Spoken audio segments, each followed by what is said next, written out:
चला तर मग तुमचं माझ्या एका नवीन व्हिडिओमध्ये खूप सारं स्वागत आहे. तर इथे मी रात्रीच्या जेवणामध्ये काय काय करणार होते ते बघणार आहोत. तर इथे मी डाळ भाताचा छान असा कुकर लावून घेतला. त्यानंतर कांदा आणि कोथिंबीर बारीक चिरून घेतली. गोलिम कांदा करणार होते म्हणून गोलिम छान असा भाजून घेतला. त्यानंतर इथे मशीन लावून घेतली कारण मशीन दिवसा लावली नव्हती त्याच्यामुळे. त्यानंतर मी सिरियल बघत बघत आणि माशांना बघत बघत छान असं रात्रीचं जेवण बनवलं. तर त्यामध्ये मी बनवणार होते भाकरी, गोलिम आणि डाळ भात. तर इथे मी भाकऱ्या करून घेतल्या आणि कशी छान फुगले ना, जसं मला राग येतो तशी माझी भाकरी पण छान फुगते. त्यानंतर भाकरी तयार झाली. मग मी डाळ फोडणीला घातली.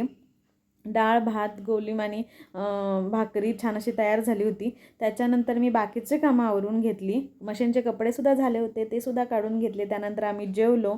तर इथे जेवणामध्ये आहे डाळ, भात, भाकरी, कांदा आणि गोलिम. त्यानंतर सगळी भांडी वगैरे घासून किचन छान स्वच्छ करून ठेवलं. Thanks for watching.